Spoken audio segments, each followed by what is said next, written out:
Hoje o tema vai ser reposição hormonal, né? Com a doutora Lorena Amato, endocrinologista pela FMUSP, doutorada em endocrinologia pela USP e membro da Sociedade Brasileira de Endocrinologia e Endocrine Society. Seja bem-vinda, muito obrigada.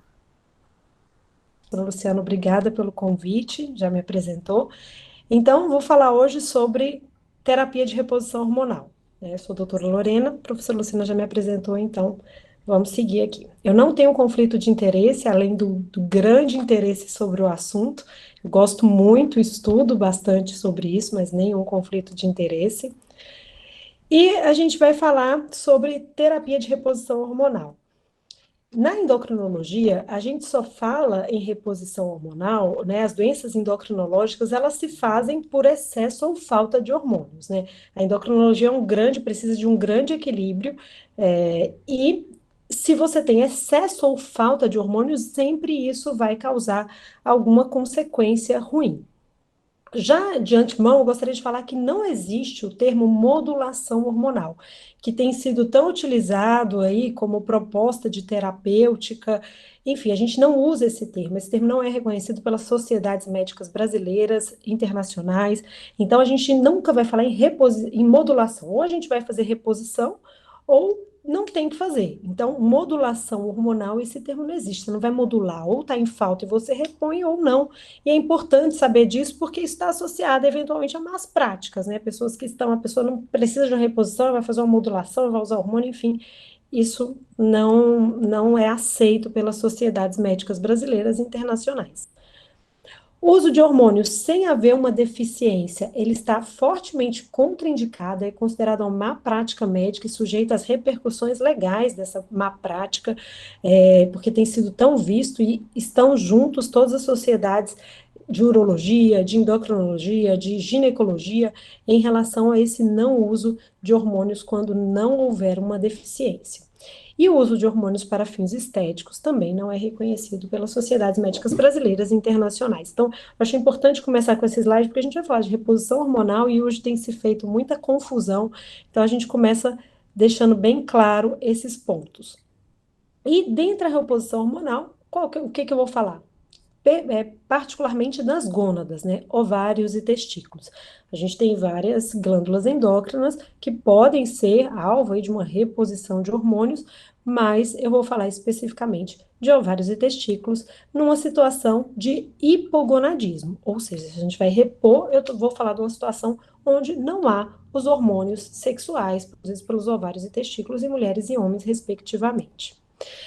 Então, antes de começar a falar de reposição, a gente tem que pensar em duas situações. Do hipogonadismo definitivo, que no caso dos homens, né, está representado por uma série de condições, né, bem conhecidas. Primário, quando a deficiência é no testículo, síndrome de Klinefelter, anorquia, criptorquidia, algum defeito enzimático que tenha dificuldade de produção de testosterona, síndrome de Noonan, que é tão conhecida na endocrinologia, associada à baixa estatura e atraso puberal, radioquimioterapia na região testicular, infecção testicular que leve a deficiência, a insuficiência de produção de testosterona. E o hipogonadismo definitivo secundário em homens, de causas centrais. As diversas causas, aqui eu estudei no meu doutorado, o hipogonadismo hipogonadotrófico idiopático e a síndrome de Kalman, que é uma deficiência isolada das gonadotrofinas de causa genética, congênita, definitiva, uma situação de hipogonadismo definitivo. Síndrome de Prader-Willi, tanto conhecido também na endocrinologia, que tem hipogonadismo associado à obesidade grave, e as situações de hipopituitarismo, como tumor, lesões de hipófise, que vão cursar com pan-hipopituitarismo. O áudio está muito ruim, eu vou tirar aqui o fone para ver se melhora. Então, nas situações de hipogonadismo definitivo, obrigada. Hipogonadismo definitivo masculino, condições bem conhecidas, bem estabelecidas, né? E condições de hipogonadismo definitivo na mulher, primário, falência ovariana, né, síndrome de Turner, clássica de não ausência de produção hormonal pelos ovários em fita, baixa estatura, uma condição bem conhecida também na endocrinologia e pela clínica médica em geral, situações de oforectomia, né, iatrogênica, né, hipogonadismo definitivo por alguma causa, retirada cirúrgica dos ovários, radioquimioterapia e também a situação de insuficiência ovariana prematura. Hipogonadismo definitivo secundário em mulheres são causas semelhantes às dos homens, qualquer lesão hipofisária genética ou lesão adquirida da região hipotalâmica hipofisária vai levar a um hipogonadismo definitivo secundário de causa central nas mulheres. E tem uma situação de hipogonadismo definitivo na mulher que é fisiológica, que é a menopausa, que eu vou falar um pouco dela também. Então, o hipogonadismo definitivo em homens e mulheres, situações definitivas, não há muita dúvida, não tem muito o que se discutir, né? Tem que fazer reposição hormonal, né? Tem vários benefícios em diversos sistemas, pacientes com Turner, Klinefelter, ou que tiveram alguma retirada cirúrgica dos ovários, dos testículos, tem que, se não tiver as contraindicações que eu vou falar, tem que fazer reposição hormonal, se beneficiam dessa reposição hormonal em diversos aspectos, e não é nisso que eu vou focar, porque isso está muito bem estabelecido, é muito bem conhecido. Inclusive, em relação se tinha uma dúvida em relação à reposição hormonal em mulheres que fizeram oforectomia, jovens, né, com menos de 45 anos, isso está muito bem conhecido, que a ausência da terapia de reposição hormonal pós-oforectomia, se não tiver as contraindicações, por exemplo, um tumor ovariano estrogênio dependente, que é raro, não é a causa mais comum, né, de tumor ovariano. Então, você tem que fazer e está claramente associado a maior risco cardiovascular essas mulheres se elas não fizerem a reposição hormonal. E não só risco cardiovascular que aumenta também, fraturas ósseas, bem-estar em diversos aspectos também estão relacionados. Então está muito bem estabelecido que mulheres jovens têm que fazer, se tiverem alguma insuficiência do ovário, tem que fazer a terapia de reposição hormonal. Isso não tem discussão.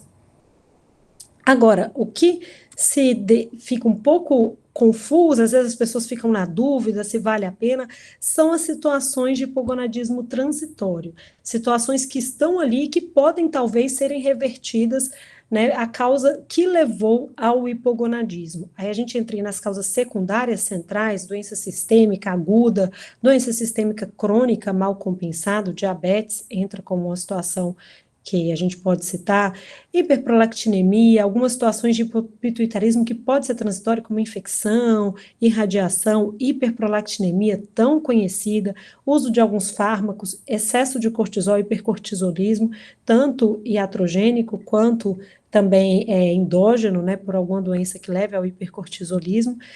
Emagrecimento, transtornos de alimentação, transtornos alimentares como anorexia, exercício físico intenso, atletas, estresse, alto nível de estresse, tudo isso pode levar a um hipogonadismo, que é uma situação transitória, inclusive também primário, né, nas gônadas, como, por exemplo, alguns fármacos podem levar a transitoriamente, uma deficiência da produção dos esteroides sexuais.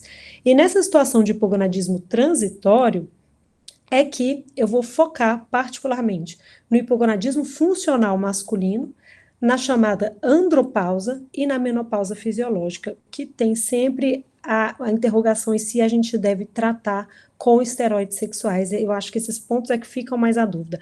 Outras situações de hipogonadismo transitório está muito bem estabelecido que você trata a causa, né? Hiperprolactinemia, você vai tratar a causa, você não vai ficar fazendo reposição hormonal, você vai tratar o que levou à hiperprolactinemia.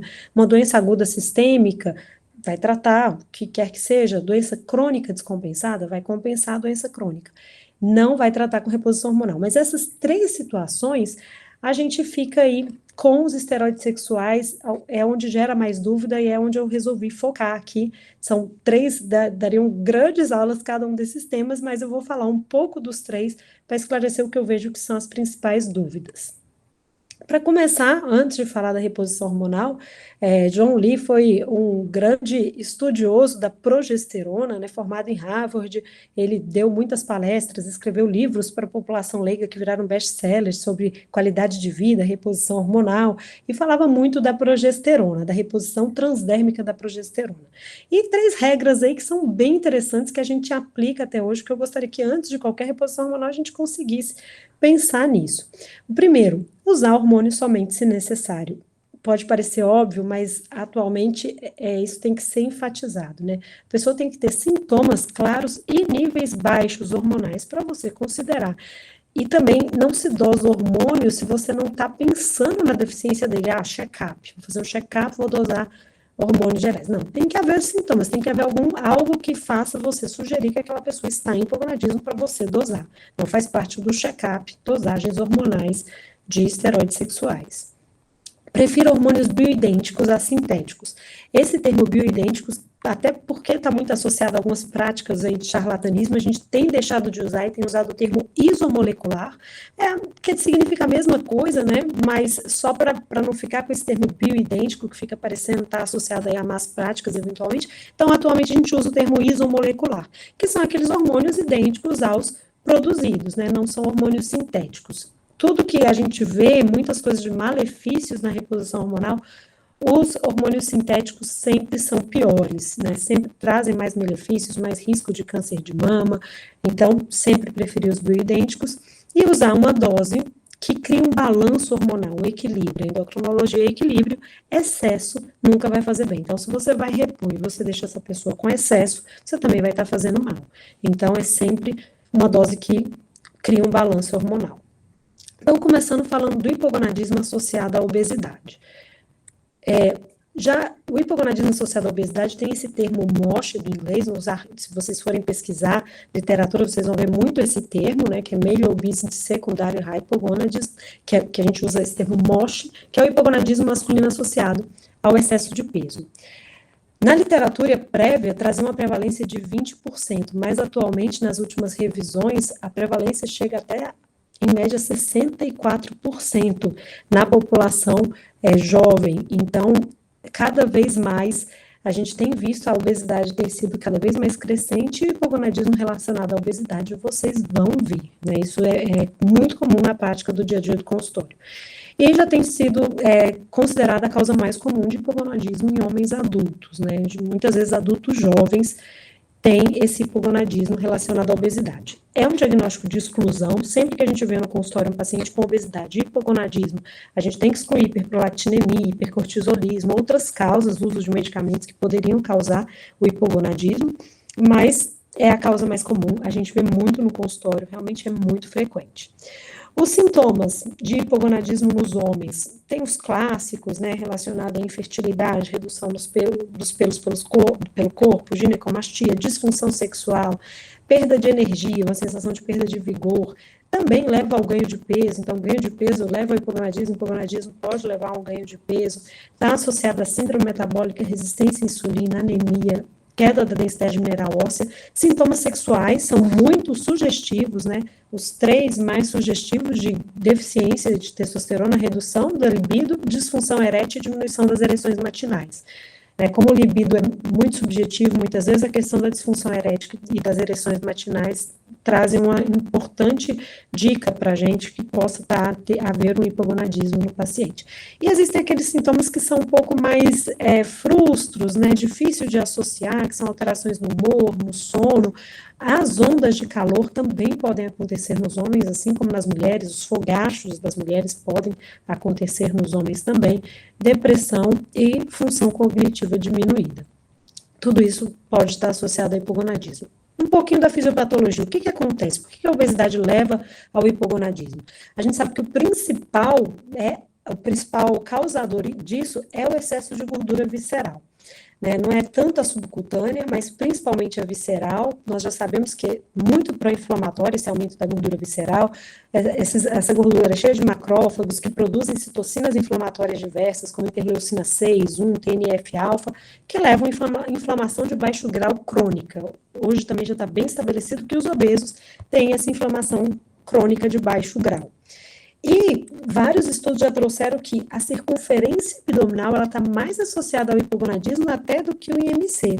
Então, mesmo aquele paciente que não tenha um IMC muito elevado, mas ele tem uma circunferência abdominal, quanto maior a circunferência abdominal, que representa a gordura visceral, maior a chance desse hipogonadismo, maior essa inflamação crônica. Então, para essa inflamação crônica, a gordura visceral ela é mais importante para estar associada a essa inflamação crônica de baixo grau. Então, não só olhar o IMC, mas também a circunferência abdominal, sempre muito importante. E o que que acontece na fisiopatologia? O excesso de gordura visceral aumenta a leptina e a insulina, não porque elas estão agindo melhor, mas porque há uma resistência à ação da leptina e da insulina. A leptina, ela é um importante ativador do sistema, do eixo gonadotrófico no sistema nervoso central, no hipotálamo, e assim como a resistência à insulina, apesar dela estar alta na obesidade, há também uma forte resistência à leptina. Pacientes com excesso de gordura, eles têm muito frequentemente esteatose, e essa esteatose leva a uma diminuição da SHBG, que é a proteína ligadora aos hormônios sexuais. Isso vai fazer com que haja mais testosterona livre, que vai ser mais suscetível à aromatização pela aromatase, que também está aumentada, porque ela está presente na gordura. Então, além de ter mais testosterona livre para ser mais aromatizada, há mais aromatase, então há um aumento do estrogênio. Esse aumento do estrogênio a nível hipofisário vai acabar bloqueando a produção das gonadotrofinas LH e FSH. Além disso, a inflamação crônica, ela age tanto no hipotálamo, na hipófise, como no testículo diretamente. As citocinas inflamatórias diretamente levam à inibição da produção de gonadotrofinas. Então, tem várias explicações por que o hipogonadismo está associado, a obesidade está associada ao hipogonadismo. E também o aquecimento, então isso a gente está falando do hipogonadismo secundário, né? A queda das gonadotrofinas, é o que a gente vê. O paciente cai testosterona com queda de LH e FSH na obesidade. Mas também há uma alteração na questão testicular, por isso que está tão associada à infertilidade, à diminuição da espermatogênese e até produção de testosterona lá a nível testicular também. Não o suficiente para ser um hipogonadismo primário com elevação de gonadotrofinas, a causa central fica mais forte no hipogonadismo associado à obesidade, mas suficiente para levar à infertilidade, diminuir ainda mais a produção de testosterona.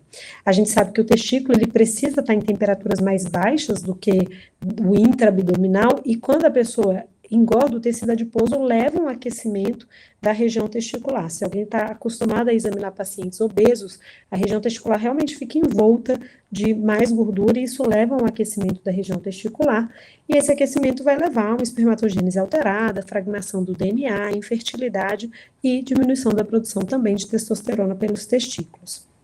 Essa testosterona baixa, que foi consequência da obesidade, vai levar a mais acúmulo de tecido adiposo. A gente sabe que o hipogonadismo está associado ao acúmulo de tecido adiposo, então acaba virando um ciclo vicioso, tudo isso. Então, como tratar esses pacientes? A testosterona caiu por um fator, claro, que foi a obesidade, né? E aí a gente pode pensar, então, vamos perder peso, né? Isso ajudaria esses pacientes? É a base do tratamento, ou a reposição hormonal seria a base do tratamento? Tá muito claro pelas diversas sociedades de endocrinologia, o guideline europeu, o último de 2020, em relação ao manejo desses pacientes com hipogonadismo associado à obesidade. Em todos os lugares, estilo de vida, modificação do estilo de vida, a gente sempre passa por isso aí. Não existe você pensar na reposição hormonal sem você ter feito as medidas para tratar a causa de base, que é perda de peso, modificação de estilo de vida. Também nos guidelines da urologia, né, também falam sobre prática de atividade física e redução do peso. Isso está muito bem estabelecido, acho que não preciso convencer ninguém que reverter o peso vai elevar a testosterona, isso é incrível. E vejam um artigo que mostra bem isso. Os pacientes, após uma dieta de baixa caloria, que perderam em média, nesse artigo, 9,8% do peso corporal, lembrando que critério diagnóstico de sucesso terapêutico na obesidade é perda de 5 a 10% do peso corporal e estabilização, então, tiveram sucesso terapêutico no tratamento da obesidade, elevaram em média a testosterona em 84 nanogramas por decilitro, que é a medida que a gente usa. Nos Estados Unidos a gente vê tudo em nanomol, né, então são valores um pouco mais baixos, fica 7, 6, mas aqui 84 a gente está bem habituado com esse valor. E após cirurgia bariátrica, que há uma grande perda de peso, até 30% da perda de peso corporal inicial, a elevação da testosterona foi em torno de 240. Então, para vocês verem como está diretamente associado. Perdeu peso, a testosterona se eleva. Isso não é reposição de testosterona, é só a perda de peso elevando a testosterona. A resposta é melhor em pacientes não diabéticos, como eu falei, o diabetes por si só também leva a essa inflamação crônica de baixo grau, que também prejudica a produção de testosterona. Outros estudos mostrando claramente a associação, eu estou aqui sem a seta, do ganho de peso, mas vejam aí na linha horizontal é sempre ganho de peso, a modificação do peso para mais e para menos, e na vertical o item que está sendo avaliado. Então, no primeiro quadro, quanto mais peso, a testosterona fica menor, a testosterona livre também, apesar de haver proporcionalmente uma maior testosterona livre em relação à total, nos níveis absolutos ela cai, SHBG também cai com ganho de peso e LH, então é um hipogonadismo hipogonadotrófico, né? As gonadotrofinas também caem, eu já expliquei, pelo aumento do estrogênio, pela inflamação crônica de baixo grau. Então, como que a gente vai tratar? Estilo de vida, já estão bem convencidos, perda de peso, estilo de vida. E a questão da testosterona, né? Em pacientes, esses pacientes com hipogonadismo associado à obesidade, que a gente chama de MOSH, eles são jovens, muitos são jovens, então a gente tem que ter muito cuidado nessa questão da reposição da testosterona, que ela está sim autorizada, ela não é uma má prática nessa situação, a gente pode lançar mão dessa reposição para sair desse ciclo vicioso, mas é claro, junto com o estilo de vida, a base em tudo na endocrinologia é a mudança do estilo de vida, perda de peso, hábitos saudáveis. Você pode, se o paciente tem desejo de preservar a fertilidade, em geral tem, porque são homens jovens, você pode utilizar um modulador seletivo dos estrógenos, clomifeno é um exemplo, efeitos colaterais de náusea, 50 miligramas diariamente, você pode até começar 25 ou 50 em dias alternados, mas em geral é bem tolerado e eleva bastante a testosterona. Muitas vezes eu vejo as pessoas perguntando, por quanto tempo se utilizar? Em geral, não tem essa resposta na literatura, só pode usar por 1 mês, 2 meses, 3 meses.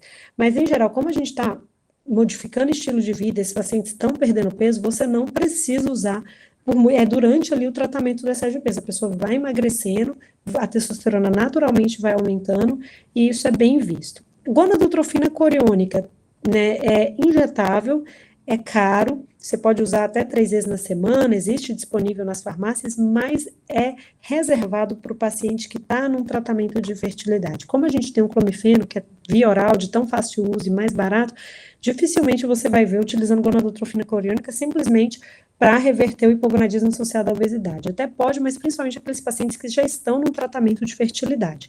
Aí o pessoal da fertilidade, da uro e também principalmente da uro, que a gente está falando de homens, eles estão muito habituados, a gonadotrofina coriônica, ela tem semelhança ao LH e facilita a questão da espermatogênese. Eles também eventualmente usam até FSH também para aumentar essa espermatogênese nesses pacientes e acaba aumentando também a testosterona, mas não é o tratamento base.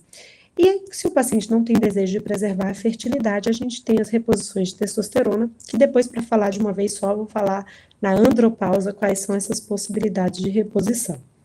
A gente pode também utilizar, mas lembrando que inibe a espermatogênese, né? Então, se tiver desejo de engravidar, a esposa de desejo de fertilidade, não deve ser a primeira escolha. Isso tem que ser bem explicado para os pacientes. E aí eu achei muito interessante, eu sempre estou pesquisando sobre isso, recentemente eu falei, então, será que usar um inibidor do apetite, junto com tudo do estilo de vida, mas para esses pacientes não seria melhor para elevar a testosterona do que repor a testosterona em si? Ou seja, se eu usar uma liraglutida ou um androgel, não seria melhor, então, a liraglutida, que vai levar à perda de peso e vai elevar mais a testosterona? Então, tem esse estudo bem pequeno, mas tem muita margem aí para isso ser estudado, né?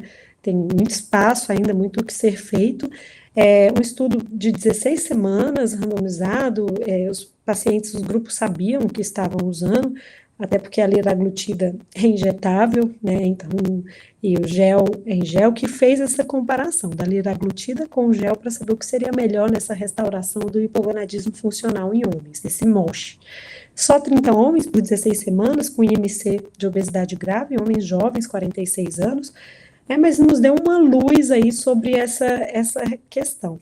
Foram randomizados para liraglutida, 3 miligramas, eu gosto de observar sempre o 3 miligramas, que a gente vê pessoas usando doses bem mais baixas que isso para tratar a obesidade, a gente sabe que para o tratamento da obesidade as doses estão mais altas. E testosterona gel, a gente tem uma única apresentação aqui no Brasil, 50 miligramas, gel diário. Então foram randomizados nesses 2 grupos. E a testosterona aumentou nos 2 grupos, aumentou em cerca de 75 nanogramas por decilitro no grupo da liraglutida e 170 no grupo da testosterona gel, Óbvio, né? A testosterona gel, ela eleva mais rapidamente, bem mais rapidamente, só que os sintomas relacionados ao hipogonadismo nesses pacientes não foram diferentes nesse estudo. Então, a testosterona elevou mais, mas a sensação de bem-estar foi semelhante entre os grupos com a elevação da testosterona.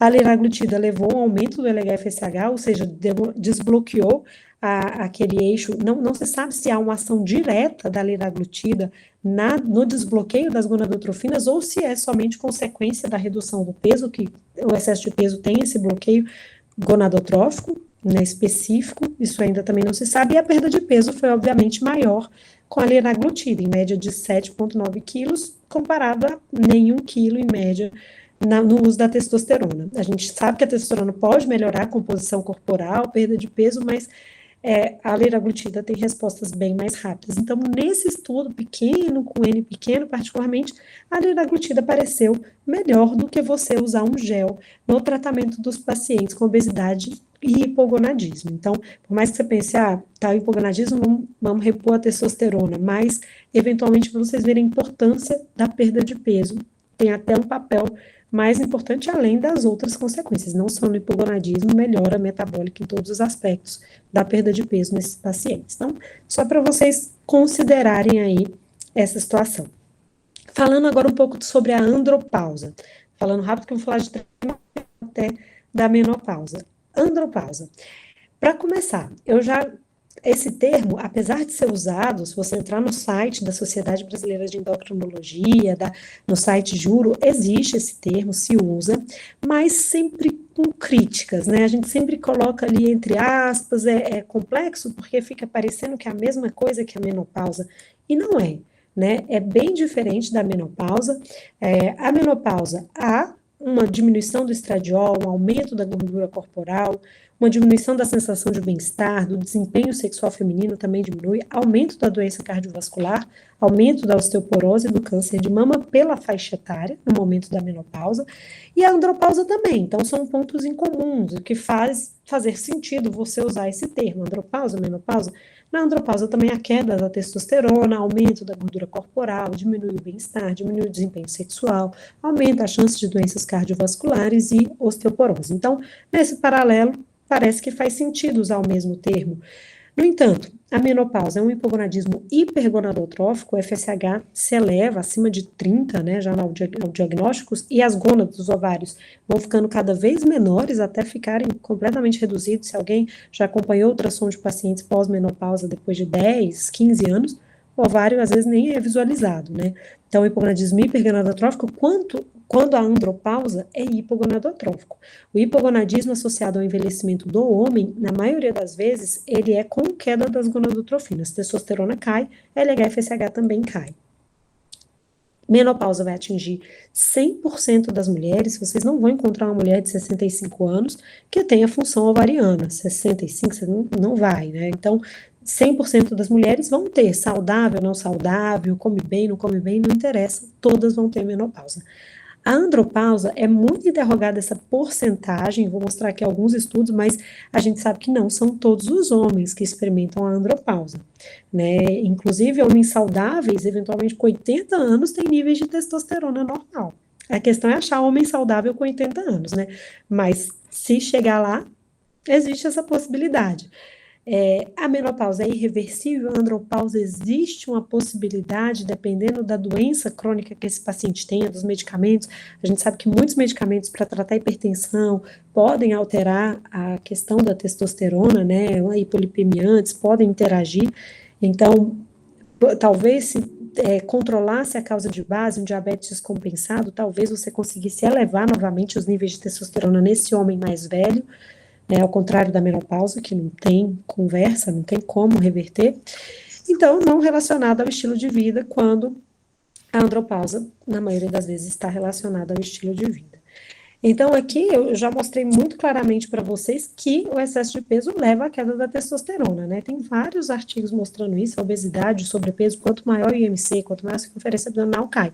Mas o que é interessante também, que, por exemplo, esse artigo, como, por exemplo, doenças crônicas, como o diabetes, a situação de síndrome metabólica também levam à queda da testosterona. Você vai falar, mas todo paciente diabético está acima do peso, mas às vezes depois controlou e continuou somente com a doença crônica. E a doença crônica em si leva também à queda da testosterona, como diabetes. Então, não só o excesso de peso, mas também doenças crônicas mal controladas vão levar à queda da testosterona. Esse artigo aqui, bem interessante, que avaliou 325 homens acima de 40 anos, com alto relato de boa saúde, mostrou, apesar de que havia uma variação, quanto mais velho esses pacientes, mais oscilava, mais diferenças de testosterona você encontrava, por isso que existe um racional, tá? Pode ser que algumas pessoas caiam a testosterona com a idade, só pela idade, mas, na maioria das vezes, os homens, apesar de ter uma queda, não era significativo a queda dos níveis de testosterona em relação aos jovens, se ele tivesse uma vida saudável, não tivesse uma doença crônica descompensada. Então, o que a gente infere disso? Se você chegar aos 80 anos, saudável, fazendo atividade física, sem doenças crônicas mal tratadas, provavelmente para os homens os níveis de testosterona vão ficar adequados. Não vai ficar claro de um adolescente de 18 anos, nem se espera isso. Mas vai ficar adequado os níveis de testosterona. Difícil é chegar aos 80, 70 saudável, né? Com atividade física, com boa qualidade do sono, com boa alimentação. Então, não está associado só ao envelhecimento, também está associado a doenças crônicas adquiridas. Então, isso é bem diferente do que acontece na menopausa. E esse artigo bem interessante no New England, falando sobre, e aí, a gente chama de late onset hipogonadismo, esse hipogonadismo de início tardio, né, nesses pacientes mais velhos. Como é que a gente vai identificar? Como é que a gente vai falar, então, se é tão confuso, como é que a gente vai achar? Quem são esses pacientes que têm? Então, esse trabalho tentando verificar isso, tentando mostrar a associação entre a deficiência de testosterona relacionada ao envelhecimento e o hipogonadismo tardio em homens, porque é um conceito controverso, como eu falei, é complexo você falar que é só o envelhecimento, ou se é a doença crônica que está associada. E nesse artigo foi buscado critérios para identificar esse late onset hipogonadismo, né, esse hipogonadismo de início tardio. O que faria a gente identificar essa população? Quem seriam esses pacientes? Foram nesse trabalho avaliados 3.300 homens entre 40 e 79 anos, coletados dados sobre saúde sexual, física, psíquica e dosado níveis de testosterona pela manhã, né? Testosterona tem que ser dosado em jejum pela manhã. O jejum interfere na dosagem de testosterona, com queda, né? Quando você se alimenta, a dosagem de testosterona fica mais baixa. Então, tem que ser em jejum pela manhã. A conclusão foi que para você definir hipogonadismo de início tardio, ou seja, a andropausa, né? Primeiro, tem que ter sintoma. Você não sai dosando testosterona, a pessoa está lá, saudável, sem nada, sem queixa, não vai sair dosando testosterona. Então, primeiro, sintoma. E nesse trabalho, 3 sintomas sexuais. Os sintomas sexuais foram mais associados à deficiência de testosterona. Quais seriam eles? Diminuição da libido, diminuição das ereções matinais e disfunção erétil. Então, o paciente ter queixas sexuais nesse aspecto, e nesse trabalho, os níveis de testosterona associado a esse hipogonadismo tardio, testosterona total, foram de 317 nanogramas por decilitro. Né? Eles usam nanomol, que na conversão dá 317 nanogramas por decilitro, que a gente está acostumado a ver. Então, esse seria o nível que a gente, associado a sintomas, claro, a testosterona sempre em 2 dosagens, nunca uma dosagem só, sempre pensar em causas secundárias, dosar prolactina, para ver se não tem outra causa secundária, senão, esse seria o nível que você poderia falar, tem esse hipogonadismo de início tardio, essa andropausa, vamos considerar esse tratamento, né?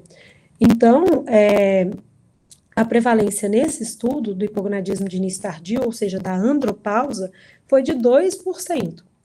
Ou seja, né, nos pacientes, se você preencher esses critérios, ter sintomas, 3 sintomas sexuais, e testosterona dosada menor que 317 em 2 dosagens matinais em jejum, foi bem baixo, o que era bem menor do que se você sair dosando testosterona de todo mundo.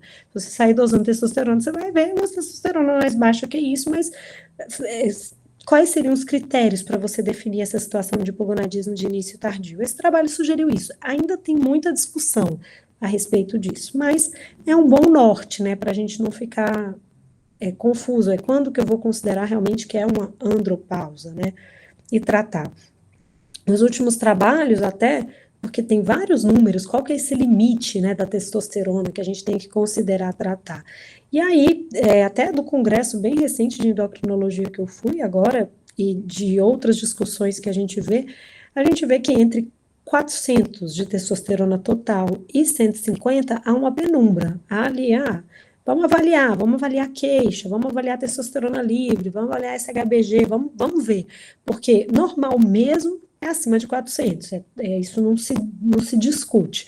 E abaixo de 150 é uma situação de hipogonadismo, até que, nesse caso, os guidelines da Endocrine Society já trazem que você já tem que fazer ressonância de célula túrcica com nível de testosterona de 150, mesmo que prolactina, nem tudo se trata de prolactina. Então, 150. No hipogonadismo hipogonadotrófico, ressonância de célula, né? Hipogonadismo com testosterona abaixo de 150, e eu não esqueço que eu fui numa apresentação no congresso com 180, o paciente, 180 de testosterona, o paciente tinha um tumor de célula, o pessoal tentando rever esse valor de 150, mas ainda é 150 para você estabelecer bem o hipogonadismo.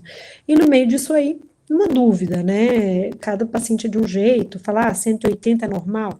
Também não, falando que a gente viu aqui um caso, relatos de inclusive, tumor de célula com 180 de testosterona. Então, tudo tem que ser bem avaliado nessa zona de penumbra aí. E aí, a gente vai tratar esses pacientes, né? Então, alguns estudos mostraram, né, que sim, você fazer um manejo, esse estudo avaliando 800 homens, avaliados por um ano, uma meta-análise, né? A testosterona em média desses pacientes era 275, então eles tinham hipogonadismo, e a reposição de testosterona nesses pacientes mostrou melhora da libido, de parâmetros de densidade mineral óssea, de força, e nesse estudo, nessa meta-análise particularmente, não houve melhora da função cognitiva e do risco cardiovascular nesses homens. Então, você pode melhorar a qualidade de vida, sim, com a terapia de reposição hormonal nessa situação de hipogonadismo de início tardio.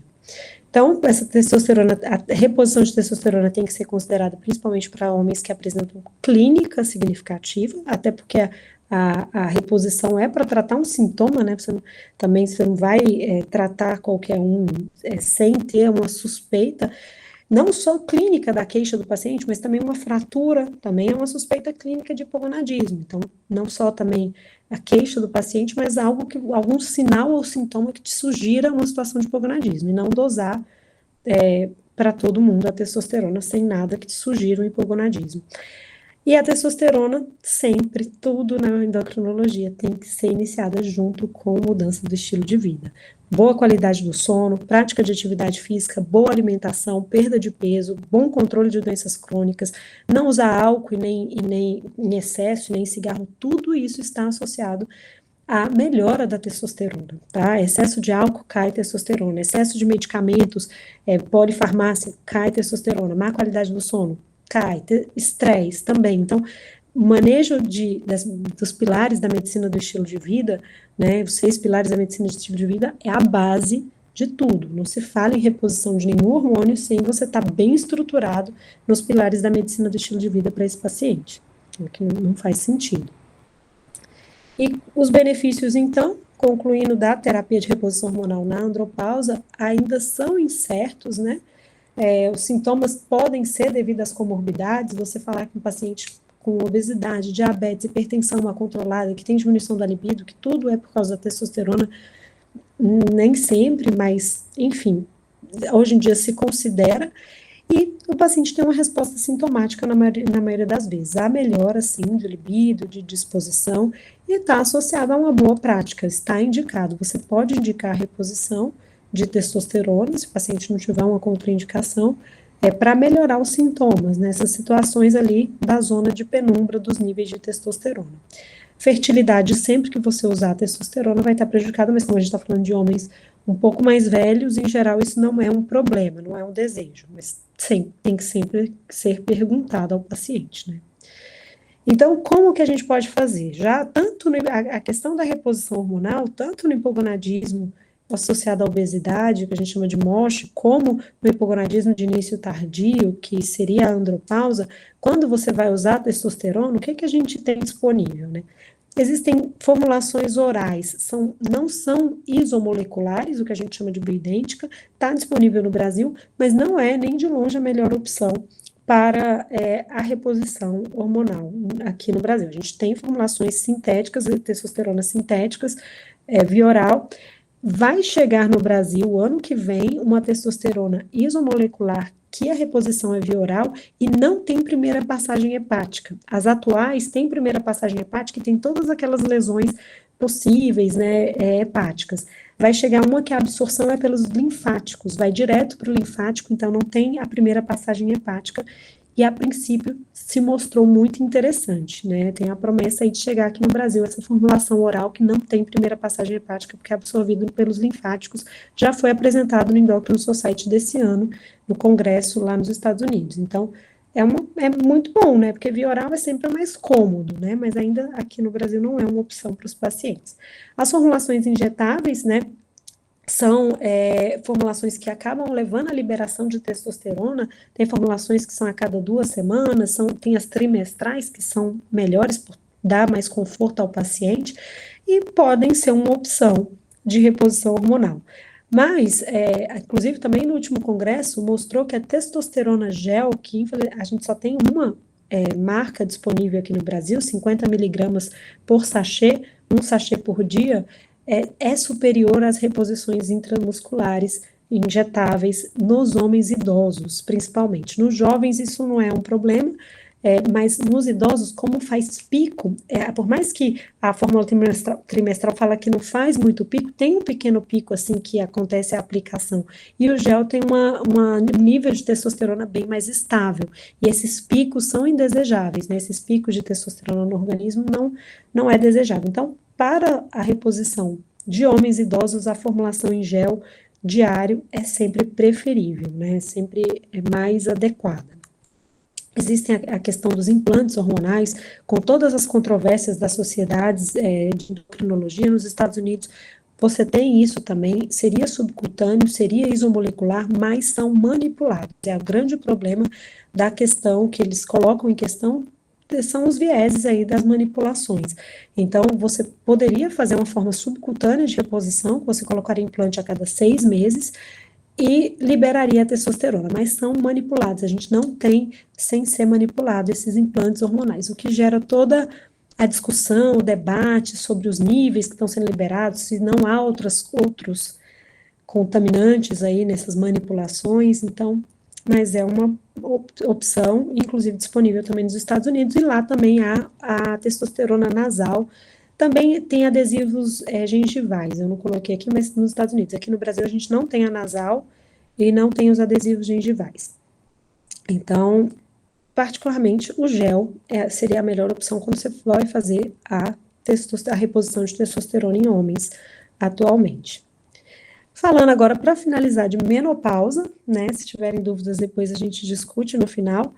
A menopausa é uma situação que toda mulher que viver até os seus 60, 65 anos vai vivenciar, independente do estilo de vida, das comorbidades, os folículos vão diminuindo, né, em questão de números, né, no decorrer da vida, a gente vai perdendo essa função ovariana no decorrer dos anos, né, isso também está representado na fertilidade, repercute na fertilidade feminina, isso já é bem conhecido de todo mundo. E qual que seria a idade da menopausa? A idade habitual da maioria das mulheres é em torno de 50 a 51 anos. É claro que algumas até os 55, 56 não entraram na menopausa ainda, outras um pouco antes, 48 anos, 49, entram na menopausa um pouco antes, mas o fato de entrar um pouco antes da idade média não é considerado menopausa precoce. 48 anos é menopausa precoce? Não.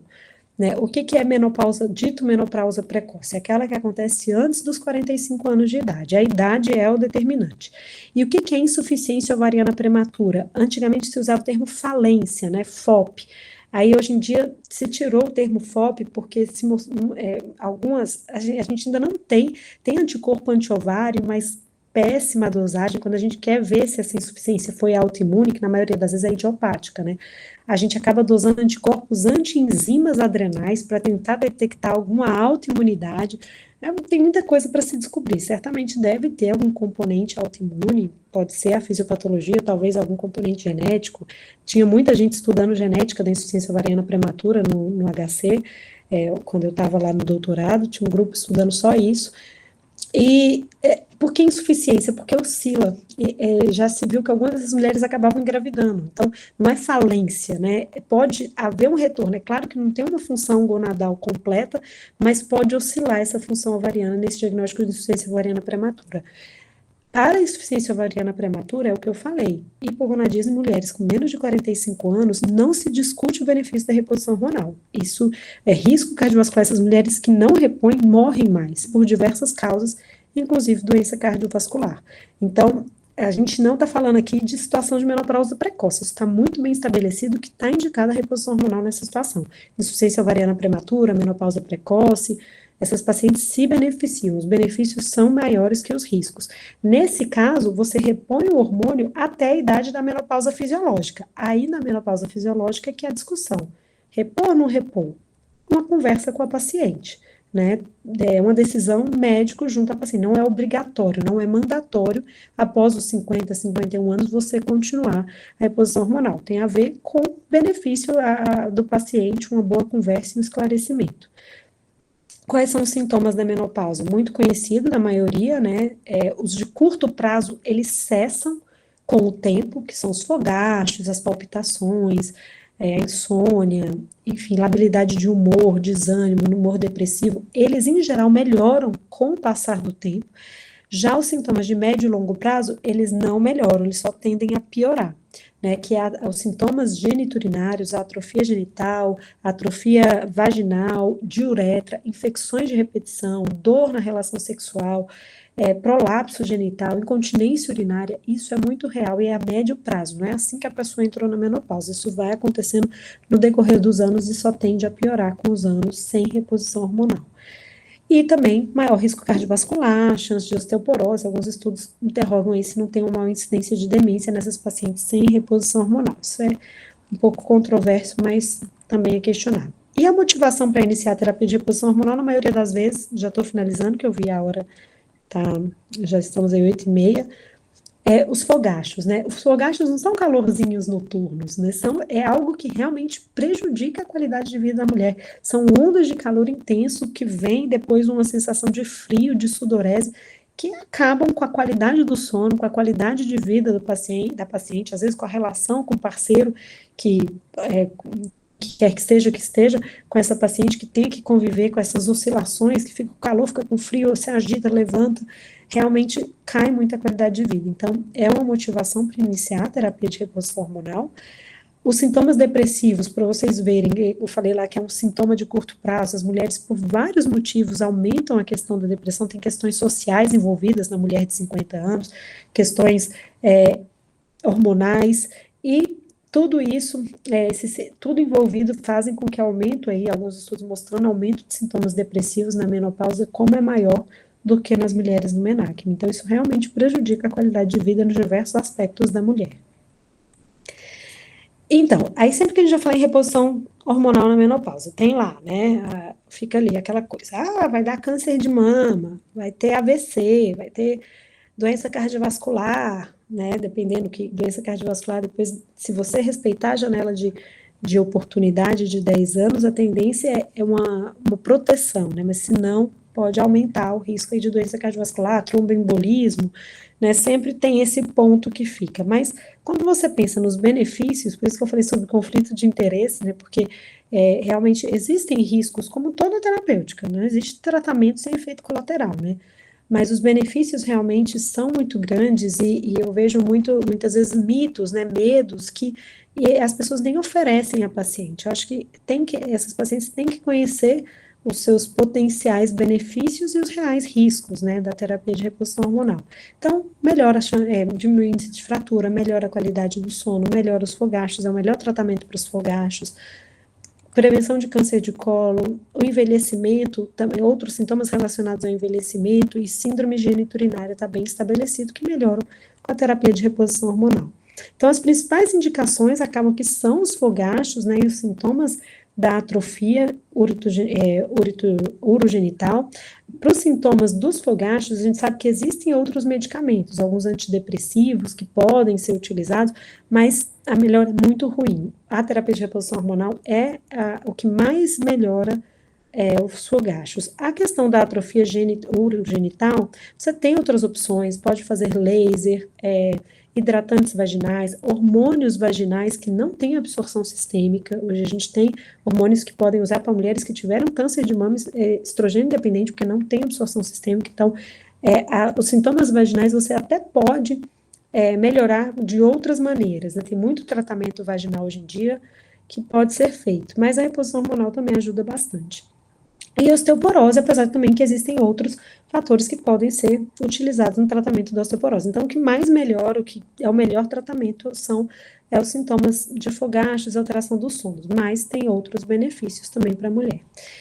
Não são indicações da reposição hormonal, você fazer uma prevenção de doença cardiovascular ou prevenção de qualquer demência, isso não é indicação, vou te dar reposição hormonal para prevenir risco cardiovascular. Não, a gente sabe que o risco cardiovascular da mulher aumenta após a menopausa e que essa reposição teria um potencial de melhora, mas não é indicação. Mas não quer dizer que não tem efeito protetor, né? Mas você não vai indicar para isso a terapia de reposição hormonal. E a questão do câncer de mama, né? O estudo da WHI, todo mundo conhece, já ouviu falar, né? Um grande estudo que não respeitou muito bem a janela de oportunidade, né? Tinham mulheres um pouco mais velhas que começaram essa terapia de reposição hormonal, mostrou que a combinação aqui mais P, estrogênio mais progesterona, tinha um risco de câncer de mama aumentava o risco de câncer de mama, ficava 1,26. O estrogênio isolado nesse estudo não mostrou aumento do risco de câncer de mama. E outros estudos também muito grandes, muito conhecidos, mostraram que o estrogênio mais a progesterona teria realmente esse risco aumentado, mas nesse estudo HERS aí não mostrou um intervalo de confiança que trazia significância estatística para esse aumento do risco. Então, ficava sempre aquela dúvida, e aumenta mesmo o risco, é o estrogênio mais a progesterona? E aí, o que se tem discutido nessa grande meta-análise feita, tentando aí esclarecer, de 92 até 2018, essa meta-análise, com 108 mil mulheres que tiveram câncer de mama e estavam em reposição hormonal, em média, nas que ainda estavam usando, que estavam usando ao diagnóstico, tinham 10 anos de uso, que ao diagnóstico de câncer de mama tem que ser interrompida a terapia de reposição hormonal, e as usuárias que tinham usado no passado tinham 7 anos em média de uso. E essa meta-análise, com vários estudos, mostraram que todos os tipos de terapia de reposição hormonal, exceto a vaginal, que não tem absorção sistêmica, foram associadas a um maior risco de câncer de mama. O risco é muito pequeno, a gente fala hoje, a incidência do câncer de mama seriam nessas mulheres nessa faixa etária de 3 mulheres para cada 1.000.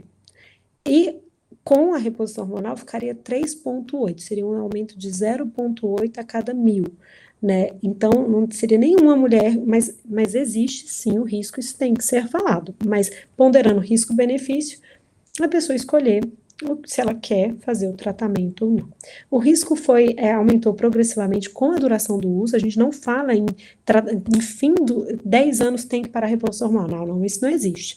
O que se fala vai durar até quando? Até a próxima consulta, até reavaliar risco cardiovascular, reavaliar desejo da paciente, mas claro, quanto mais o tempo de uso, mais o risco de câncer de mama associado a essa terapêutica. O risco foi maior com a combinação estrogênio e progesterona do que estrogênio isolado, isso também já se falava bastante, então você só usa progesterona para proteção endometrial, se a pessoa não tem útero, porque se você usar só o estrogênio vai haver uma hiperplasia, uma chance aumentada de hiperplasia endometrial e, consequentemente, câncer de endométrio. Então, você só usa, como tem esse aumento do risco de câncer de mama quando tem progesterona, você acaba só usando a progesterona quando a paciente tem útero, né? O estrogênio isolado, praticamente, os estudos não mostram muito o aumento do risco de câncer de mama. E o risco foi ainda maior com a progesterona de uso contínuo, né? A gente sempre vê que no começo da menopausa a progesterona tem que ser usada contínua, porque senão o paciente tem muito sangramento. Só que cada vez mais, com o decorrer dos anos de menopausa, eu conheço mulheres de 10 anos de menopausa que usam progesterona natural micronizada 100 miligramas a cada 15 dias. Então, quanto menos progesterona você conseguir usar para segurar esse endométrio sem espessamento endometrial, melhor. Então, quanto menos progesterona, quanto mais a dose de progesterona, maior o risco de câncer de mama. Então, pensando em proteger mais essa mulher, esse seria o racional. E aí tem várias meta-análises mostrando aí a questão a linha de cima, o estrogênio isolado, e embaixo o estrogênio mais progesterona associado. Você vê aí que o estrogênio mais progesterona tem maior risco de câncer de mama, de eventos tromboembólicos, né, como infarto, eventos coronarianos. Então, sempre que você puder usar o estrogênio isolado, melhor. Mas aí, lembrando, entre uma progesterona natural e uma progesterona sintética, a natural, ela se mostrou melhor, a progesterona natural micronizada, na questão dos riscos, né, bem menor do que as progesteronas sintéticas. Então, a motivação para a terapia de reposição hormonal são a melhora dos sintomas, os diversos benefícios, e aí, concluindo, a gente tem que lembrar, falar para a paciente que existe risco, né? Vejam aí, alguns lugares colocam que é um fator protetor para a demência, outros trazem que pode ser um risco, isso ainda não está bem estabelecido, por isso que é uma, é, fica um pouco em cima do muro. Mas câncer de mama, sim, discretamente, mas aumenta sim o risco, isso tem que ser apresentado à paciente. Acidente vascular cerebral, eventos com tromboembólicos, mas principalmente com estrogênio mais progesterona, que é o que a gente faz na maioria dos casos, porque a maioria das mulheres tem o útero, né? E os benefícios são vários, então tem que ser mostrado à mulher. Em geral, muitas aceitam e querem, né? Porque realmente o prejuízo à qualidade de vida é bastante. As contraindicações absolutas à terapia de reposição hormonal seria sangramento vaginal inexplicado, até investigar se não tem um câncer endometrial, doença hepática ativa, história de tromboembolismo, ITEP, câncer de mama, câncer de endométrio, infarto agudo do miocárdio, alto risco cardiovascular, são contraindicações da terapia de reposição hormonal.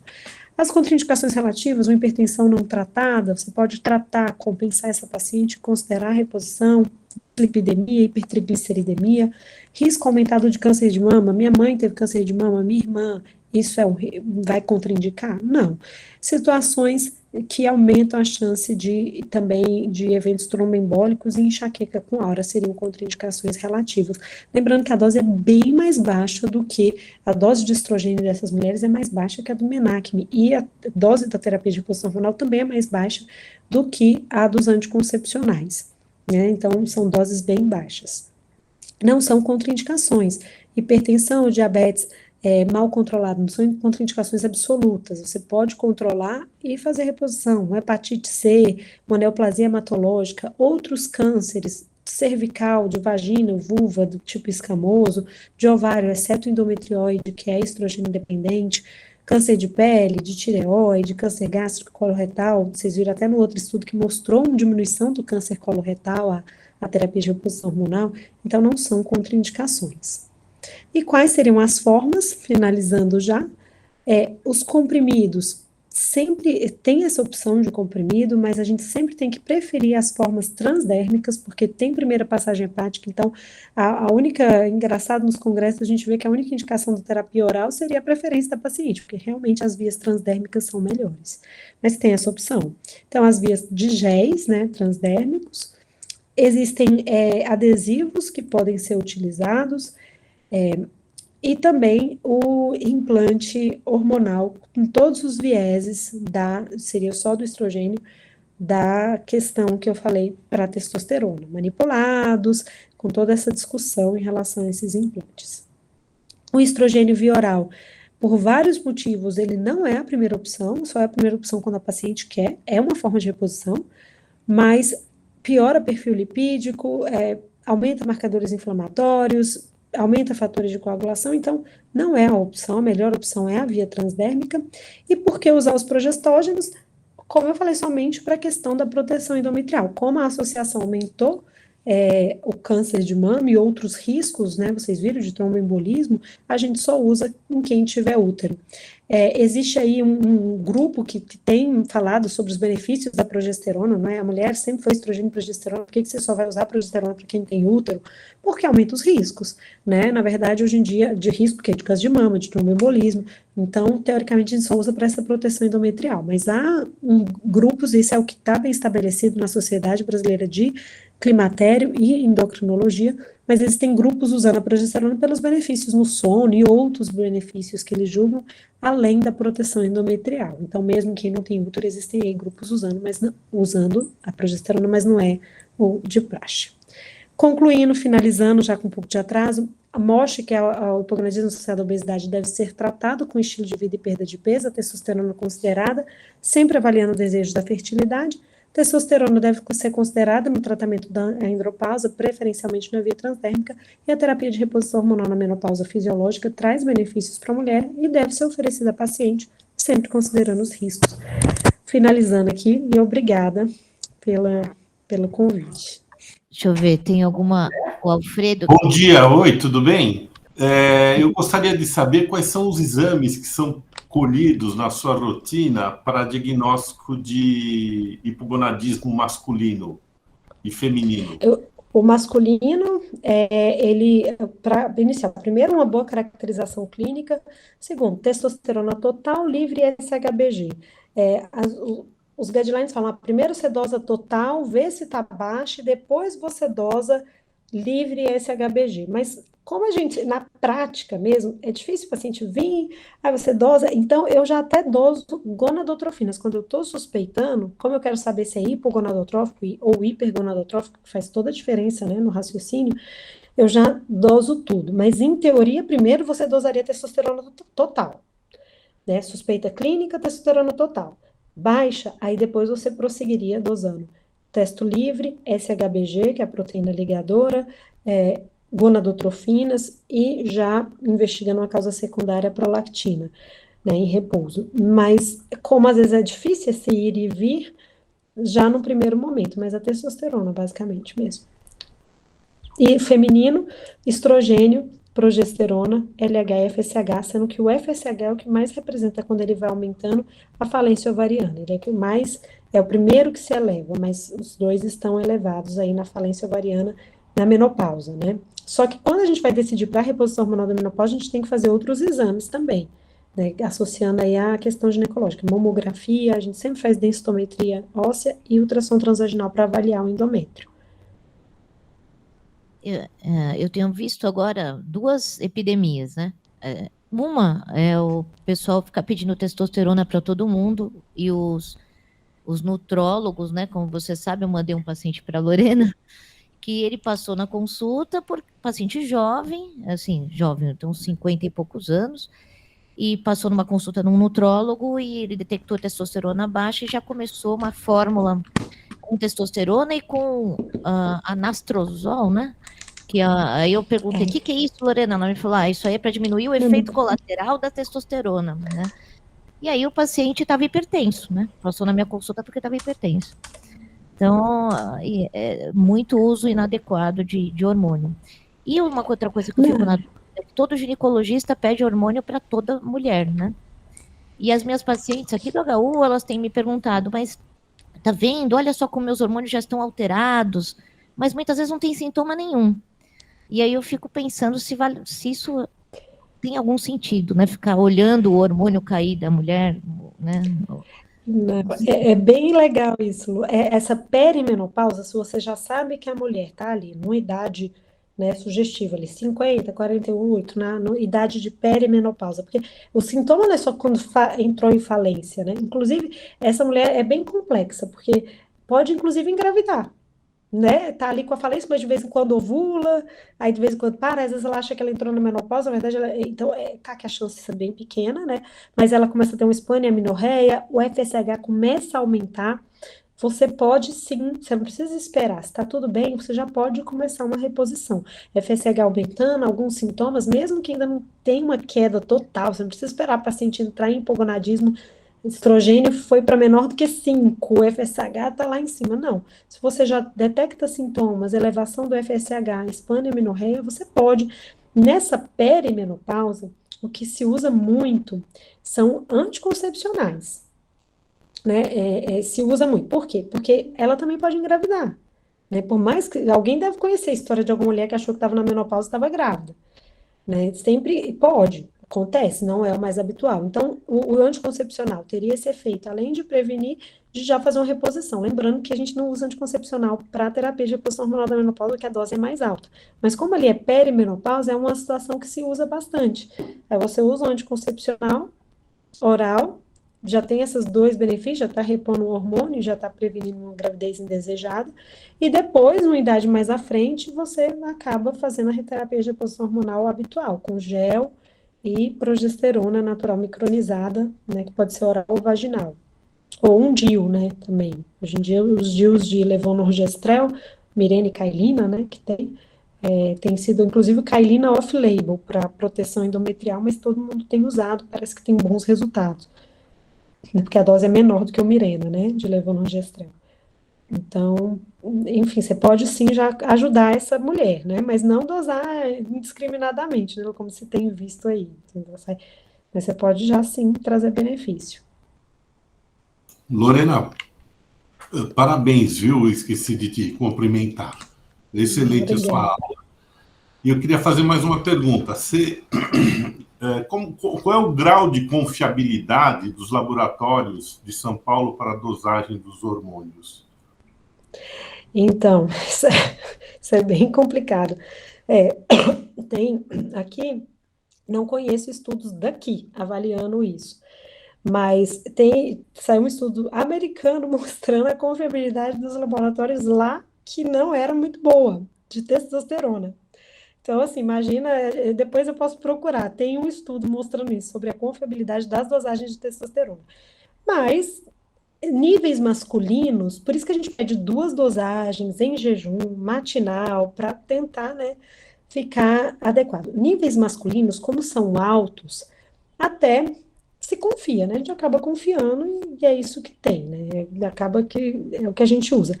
Aí, para a mulher, dosagem de testosterona, aí é uma discussão de não faz sentido, né? Não, os laboratórios não foram feitos para dosar os níveis femininos. Aí a pessoa dosa na mulher, não sei baseado em quê, porque não existe síndrome de deficiência de testosterona em mulher, né?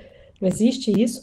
E aí vai lá abaixo, mas aquele baixo ali é um tiro no escuro. Aquele 10 ali na mulher pode ser 10, pode ser 60, pode ser. O laboratório fala que não tem níveis determinados, confiáveis, os bons. Eu já olhei no laudo, eu falei, como é que. Eles não botam limite inferior da normalidade para a mulher, né? Então, assim, acima de tanto é anormal, abaixo não tem limite. Os bons não colocam. Então, dosagens para mulher de testosterona, zero. Não é o método de escolha. Não foi feito para isso. Foi feito para níveis mais altos. Quando você só dosa testosterona na mulher, quando você é suspeita de hiperandrogenismo, de uma síndrome de hiperandrogênica, que você está pensando no excesso. Na falta, jamais. E nos homens é o que a gente tem, mas há suspeitas aí de. Por isso que é bom dosar 2 vezes, esses níveis entre 150 e 400 é uma penumbra, né? Doutora Lorena, bom dia. Uma pergunta. Uma mulher com menos de 40 anos, que já está no climatério e com uma alteração de pressão arterial alta, mas ainda não está controlada, ela pode fazer a reposição hormonal? O Porque ideal. se não for indicado um anticoncepcional, pode fazer essa reposição? Igual eu falei, essa mulher de menor de 40 anos ela tem insuficiência ovariana prematura. Essas mulheres, se não fizerem a reposição, elas têm um maior risco cardiovascular. Isso, igual a gente fala, a gente não discute essa indicação. Essas mulheres se beneficiam sim. Teve uma aula que eu vi do Endocrino Society que falava até fiquei assustada. Não, é uma prática médica, porque está indicado você não oferecer isso a essas pacientes. Então, tá com a hipertensão descontrolada? Tem que controlar, sim, mas você tem que fazer reposição hormonal. Menos de 40 anos, essa mulher vai viver até 80, se tudo der certo, ou mais, né? Vai ver 40 anos sem hormônio feminino, e isso, para o risco cardiovascular, para a saúde óssea, para a saúde global, vai ter muitos danos. Então, que deveria ser feito? Compensar a pressão, que com bons cardiologistas não se consegue, né, na maioria das vezes. Estilo de vida, sempre. Estilo de vida tem estudos que mostram que a atividade física melhora fogacho. Atividade física. Então, assim, imagina, é a base, né, do tratamento, estilo de vida saudável e, sim, repor hormônio. Mulher de menos de 40 anos tem que fazer reposição hormonal. Bom, muito obrigada de novo, Lorena, maravilhoso. Muito obrigada pela Eu sua que presença. agradeço. Agradeço, foi ótimo e até as próximas.